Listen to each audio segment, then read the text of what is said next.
Let's talk about video game development for a second. Every video game runs on what's called an engine, which determines what the game can and cannot do. So in other words, the engine is a set of tools for game development. To make all of these games, Coda is using an engine called Source.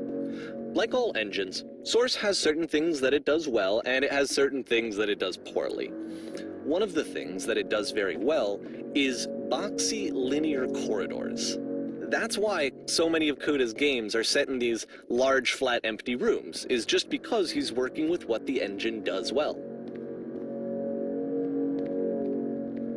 The tools available to the creator shape what kinds of creative work they're going to end up making. You might consider paying attention to the architecture in Coda's games, to notice how they seem to stem from an engine that's very good at producing linear, boxy corridors.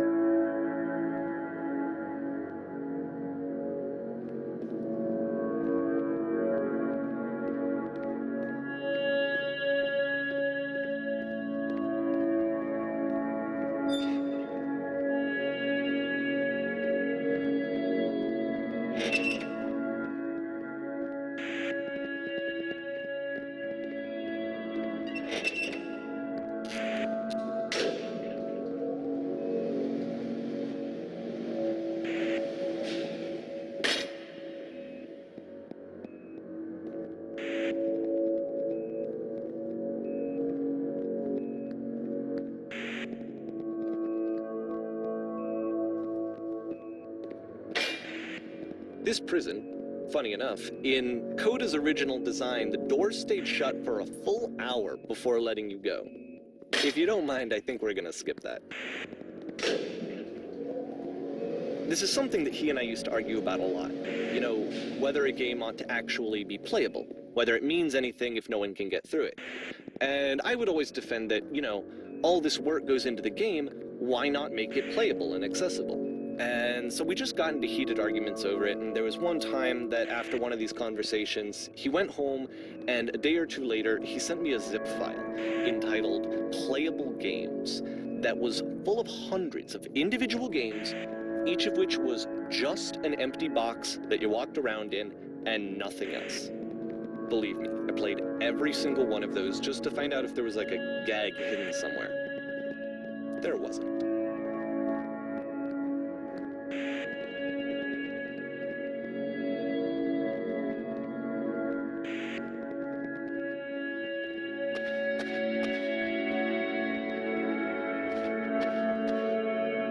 It's the puzzle again, with the exact same solution as the last time.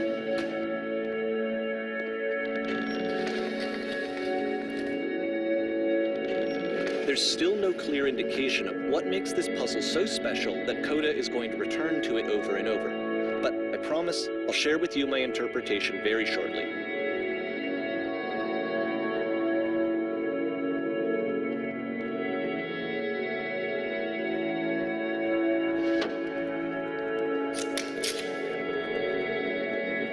Here, Coda begins using a kind of dialogue system that he fashioned out of the engine's chat capabilities. Use the 1, 2, 3 buttons on your keyboard to respond.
And so we make one last descent down to the final floor of the level.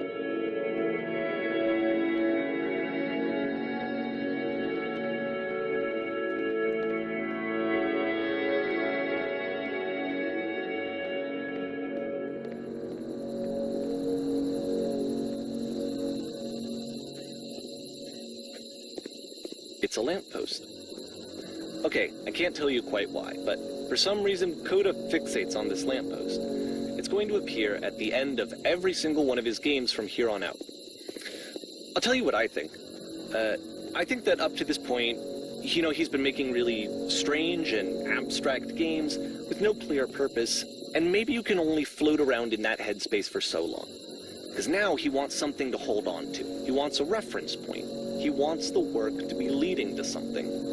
He wants a destination, which is what this lamppost is. It's a destination. We're going to see it in the work as well. His games are just going to become a lot more cohesive, a lot more fully developed, with more of a clear idea behind them. And as we go, that idea will get clearer and clearer and clearer.